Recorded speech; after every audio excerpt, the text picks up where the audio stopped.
For Creamer Media's Policy, I'm Sashti Mudley. Researcher and analyst Professor Raymond Suttner joins me to discuss gender-based violence against Josina Machel. You stress the pedigree of Josina Machel, that she is the daughter of Samora and Grata Machel and adopted daughter of Nelson Mandela, as someone not expected to experience violence. What is it? You emphasize it being intimate partner violence. Surely all gender-based violence is wrong. Yes.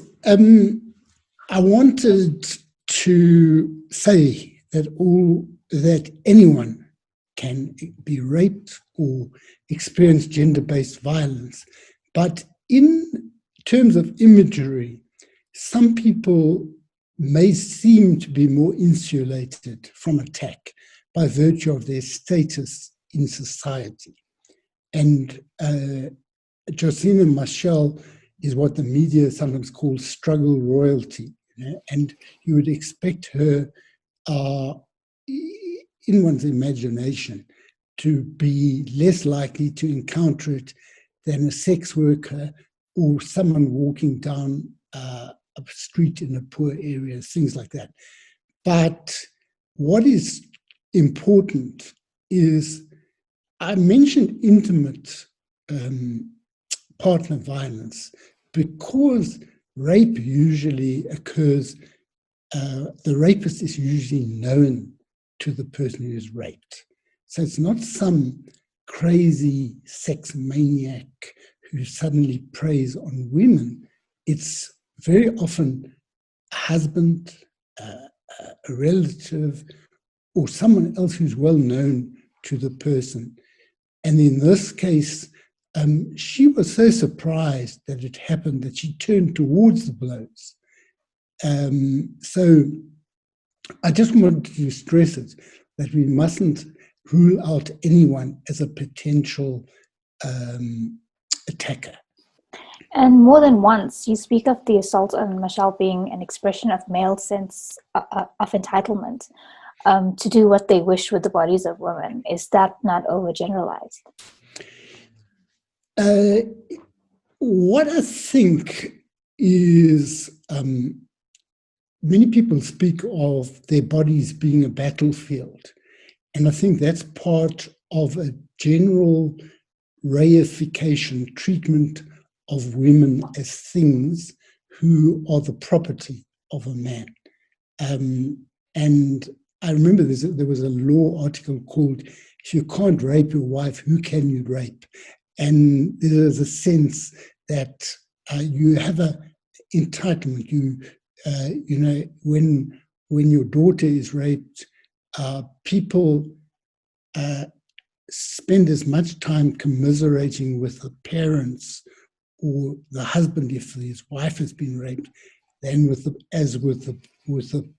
person, because there's a sense that the male has been violated. In African customary law, you pay damages for seducing a woman. And sometimes, I think in the case of Zuma, he tried to pay damages, or he was supposed to pay damages to the father of some of the people he's made pregnant.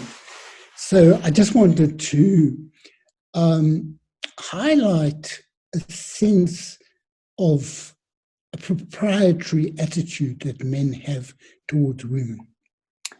And lastly, since it is Women's Month, how do we address the problem of men as violators?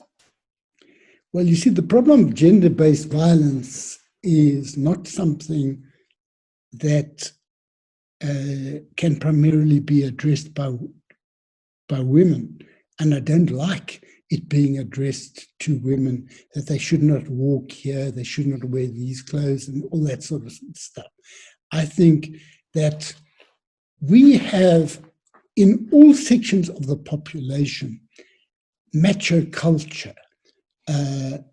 Boys are initiated into ways of behaving that will make them tough.